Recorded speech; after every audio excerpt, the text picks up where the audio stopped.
guys, welcome back to the arcade. Welcome back to the first update of Myth Wukong in 2025, which is kind of crazy because I thought it was this year, but I realized the big New Year's update was in December, or right around the Game Awards, if I'm not mistaken. Maybe even before then. Anyway, today we got a minor update that's going to fix some issues performance-wise on the PlayStation 5 and the PlayStation 5 Pro. So I don't want to bait you. I say, oh my God, it's a massive update. This is no content. This is all performance-based and fixing bosses and just an overall maintenance of Myth Wukong, which is actually good news because it shows that they're in the office, but we're going to be getting into that in just a second. I'm going to have timestamps down below, but I have two other things I want to talk about first. Then we'll get to the updates towards the end of the video. Please drop a like on the video. Please subscribe to the channel. We're almost at 75,000 Freak Party and Destin Ones. That was the name of the members before Wukong hit the channel. I'm so excited. I want this next 25,000 to be like the most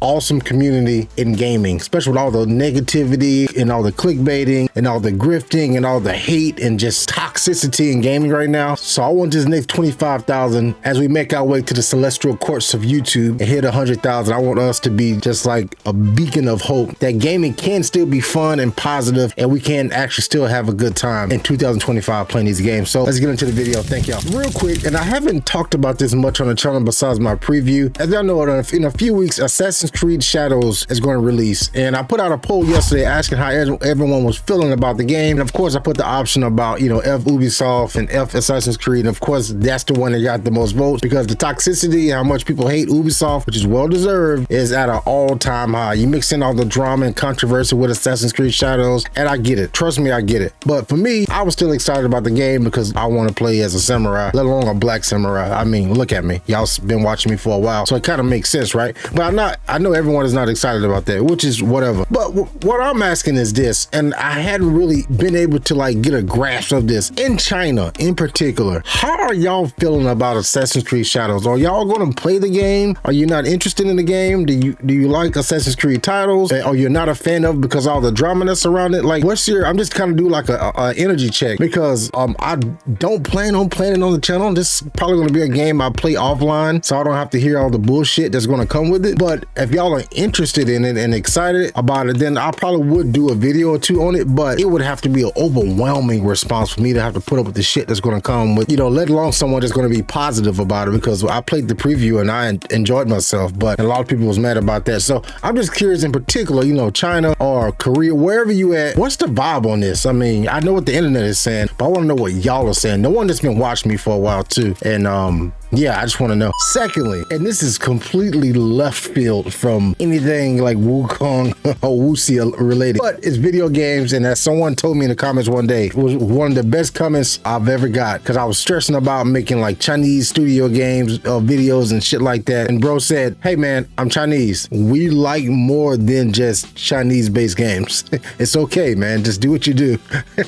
And I read that comment and I started laughing. I said, thank you, man. I was definitely overanalyzing and everything. But point is this, whenever I'm going through like a depression episode, or I want to play a game but I don't want to make a hard commitment, or I want to get my ass beat, the game that I have over 100 hours in, Tony Hawk Pro Skater 1 and 2 remake on my PlayStation 5 right now. I love that game so much. I loved it when it came out many years ago, which is what got me into skateboarding when I used to skateboard back in my college days, which I was terrible, which was funny because in America you don't see many like black dudes skateboarding. It's very rare, but because of Rob Dyrdek and like Fantasy Factory and Tony Hawk and Bam Margera, like if you know, especially around that time, like out in Lil Wayne started skateboarding, like it was a whole thing. So skateboarding is my shit. Anyway, then Tony Hawk Pro Skater Easter egg spotted in Black Ops 6, March 4th, 2025, that we're finally going to get maybe 3 and 4 remake as it was promised, but it was canceled back then. So I don't know if this 3-4 means 3 and 4 coming in 2025 or it's a big reveal on March 4th, 2025. Either way it go, I'm so hyped about this. And what I want to know is, and this may sound dumb, and again, I'm in America. Hell, I thought the social rating in China was real. I didn't know that was a troll until like 2 weeks ago. To kind of give you context of how us Americans, wherever you at in the world, may be different. Just depends on the information that you receive. My question is this: do y'all skateboard in China? Is that a thing? Like, is it popping out there? Did y'all play Tony Hawk Pro Skater back in the day? Did you play the remake? Are you excited about this? Let me know down in the comment section below. Don't be a dick about it or condescending, which most of y'all are never are. Why I love this community. Every now and then you get a random man that don't know me and come in and pop off, and I gotta tell them go on to the reason you clicked on the video. Again, so this update is going to address a lot of issues that's been going on, in particular performance issues and anything performance related with Wukong, where they're increasing their performance to make the experience better, is always something I love to see, because that was my only gripe about the game initially, was the performance of the game, but I didn't give a shit because the game was amazing, as y'all know. Anyway, first thing is this: bosses. They fixed the issue where yellow brow and relic holders of Gauntlet of Legends will become invisible permanently under certain conditions. That sounds like a nightmare just because that boss was already hard enough, at least for me. Fix the issue where Erlang, the Sacred Divinity, and Brothers of May of Gauntlet of Legends experience abnormal block gouge recovery under certain conditions.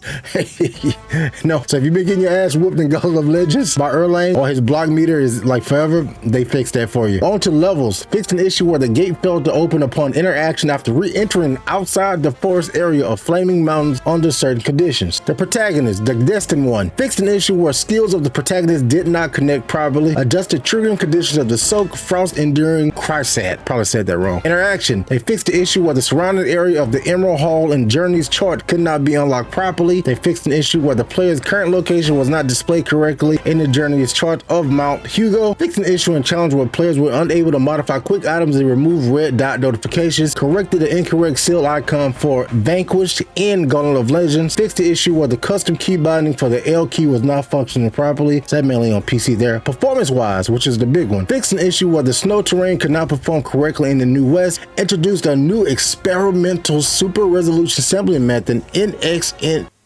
NXSR, now available in graphic settings. This is definitely a PC specific thing, but to me that sounds like a Honda. Localization in other. Fixed an issue where challenge where certain English voiceovers did not play correctly. The English voice actor for Wukong also followed me on Twitter a few weeks ago, which is very cool. Fixed an issue and challenge where certain text cannot be fully displayed for certain languages. Corrected translation errors and fixed issues with spelling, capitalization, and terminology consistently in several languages. Fixed an issue where the number of purchased curios, back scratcher, and gold floor hairpin was incorrect after bulk purchasing. The destined ones who experience such issues, that would be you or me, before updating can find the corresponding items in your inventory after the update. Fix an issue which caused errors when entering the game under certain conditions. And lastly, the known issue is after this update, if a player performs a varied combo followed by a dodge, perfect dodge, and then activates immobilize or certain spirit skills, they may be unable to chain into the second strike with the very combo. This issue will be resolved in a future update as soon as possible. And that's everything in today's big update. I jumped in probably like 2 or 3 days ago, and I just kind of jumped in to fight Return of the Rivals, to fight the Great Sage on the hardest difficulty. And I got about halfway, and I hadn't played in like a week or so. And because I always keep it installed no matter what. I didn't do too bad, man. I just remember how hard that fight was initially, bro. My God, so I'm so curious in the DLC, man, how they're gonna tackle difficulty. In the From Software games, typically on the DLC, like they usually scale the difficulty because they know everyone's going to be stronger. So if you're on New Game Plus, the game is going to scale to you being on New Game Plus. So to all of you psychos that's on like New Game Plus 6 that has the I guess at that point it won't even matter. You're going to be so strong that has the Wukong stance, which I still don't have, but also I'm going to have to get it before the DLC drops, whenever we finally get that freaking initial trailer or information when it's going to release. But right now, that is all we have regarding Blackpink Wukong. The next major, I guess, Chinese gaming event would be China Joy 2025. Yeah, it's just China Joy 2025, which is usually in April or May. And so we may hear something there. If not, it's going to be going into the summer during Summer Game Fest with Jeff Keighley, and that's when all the big showcases are. So I'm thinking that's probably when we're going to hear something. I know for sure that's when we're going to hear something about Phantom Blade Zero and get the release date. That I know for a fact. But Wukong, I'm still not sure, but I will keep y'all updated as much as I possibly can. So please, thank y'all for hanging out with me. Be on the lookout tomorrow for my Metal Gear Rising Phantom Blade Zero video. Then a few days after that, we got the Lies of P and Black Myth Wukong video essay that should have been out about 3 months ago. Anyway, thank y'all for hanging out with me. I'm in much better spirits today, baby. And happy gaming. Don't be toxic. And yeah, find your peace. Please subscribe to the channel. We almost have 70.